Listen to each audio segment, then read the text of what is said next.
En medio del ruido internacional que ha generado la escalada de tensiones entre Israel e Irán, Colombia, aunque geográficamente lejana, no permanece inmune. La guerra en Medio Oriente no solo representa una amenaza geopolítica global, sino que ha comenzado a mover las piezas del tablero económico, también en nuestro país. Hoy exploramos cómo el precio del petróleo, impulsado por este conflicto, se convierte en un arma de doble filo, alivio para las finanzas públicas, pero también riesgo para la economía real. El primer impacto es positivo, al menos en el papel. Con el petróleo Brent cotizándose por encima de los $78 por barril, Colombia, un país exportador de crudo, experimenta un aumento en sus ingresos externos.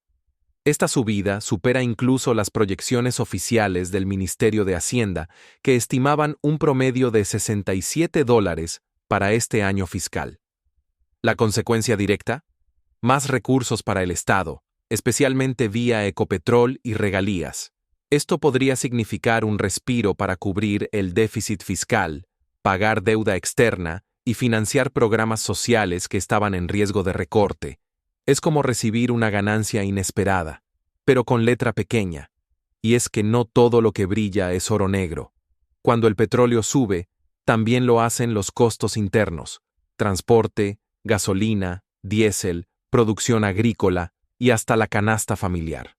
Colombia, aunque exporta crudo, también importa combustibles refinados y maquinaria dependiente de este recurso. Esto se traduce en una presión inflacionaria que podría aumentar el índice de precios al consumidor. El Banco de la República tendría entonces que responder subiendo tasas de interés, lo que encarece los créditos, frena la inversión privada y complica la reactivación económica. Además, un petróleo alto eleva los precios del dólar. Y con un peso más débil, importar alimentos, medicamentos o tecnología se vuelve más costoso.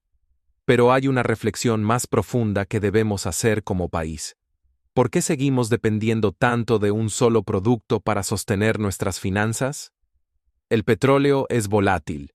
Hoy genera abundancia, mañana incertidumbre. Un conflicto en el Medio Oriente no debería determinar el destino de nuestro presupuesto nacional. Sin embargo, en Colombia, aún estamos anclados a ese vaivén. Esta dependencia fiscal del crudo no solo pone en riesgo la estabilidad macroeconómica, sino que retrasa la urgente transición hacia una economía más diversificada, productiva y sostenible. Inflación importada. ¿Cómo el conflicto afecta tu bolsillo en Colombia? Cuando escuchas hablar de una guerra a miles de kilómetros, como la que hoy sacude Medio Oriente, podrías pensar, eso no tiene nada que ver conmigo. Pero, ¿sabías que esa guerra ya comenzó a impactar tu bolsillo, tus compras del mercado y hasta tus recibos de transporte?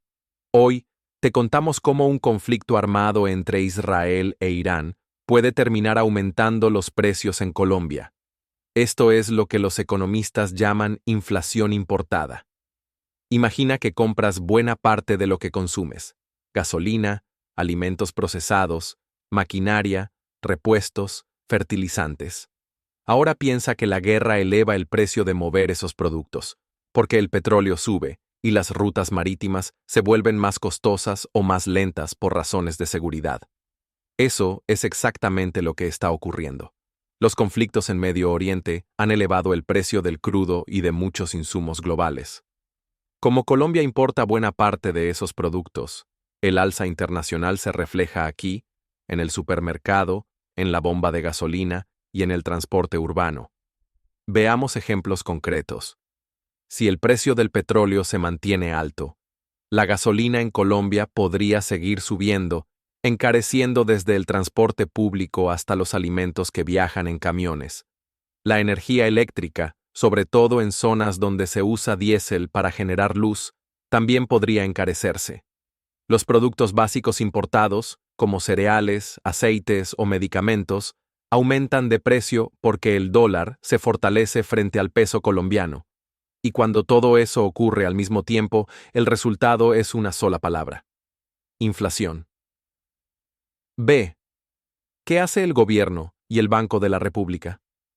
Ante esta presión inflacionaria externa, el Banco de la República suele aplicar una medida clásica: subir las tasas de interés. Eso ayuda a frenar el consumo, pero también encarece los créditos. Comprar una casa, financiar un carro, o incluso pagar la universidad con préstamo, todo se vuelve más caro. El gobierno, por su parte, enfrenta un dilema. Si subsidia más combustibles para proteger al consumidor, aumentan los gastos del Estado. Si los deja subir, la gente siente el golpe directo en su economía. En otras palabras, todos perdemos algo cuando el conflicto se mantiene y los precios siguen trepando. Aunque Colombia no esté en guerra, su economía está conectada al mundo. Y cuando ese mundo se sacude por conflictos como el de Medio Oriente, el impacto no se queda en los titulares, sino que llega directo a nuestra vida diaria. Es hora de entender que la inflación no siempre nace aquí. A veces viene en barco desde el otro lado del planeta. Volatilidad global, inversión local, el efecto dominó en el crecimiento nacional. Cuando el mundo tiembla, la economía de países emergentes como Colombia tiende a tambalear también. Hoy te explicamos cómo una guerra en Medio Oriente, aparentemente lejana, genera una ola de incertidumbre global que llega directo a lo más profundo de nuestra economía: la inversión privada, el empleo y el crecimiento nacional. Este es el efecto dominó de un mundo interconectado. En economía, la confianza lo es todo. Cuando hay estabilidad internacional, los inversionistas, nacionales y extranjeros, arriesgan capital, abren empresas, financian proyectos y generan empleo. Pero cuando el mundo entra en crisis o tensión, el panorama cambia.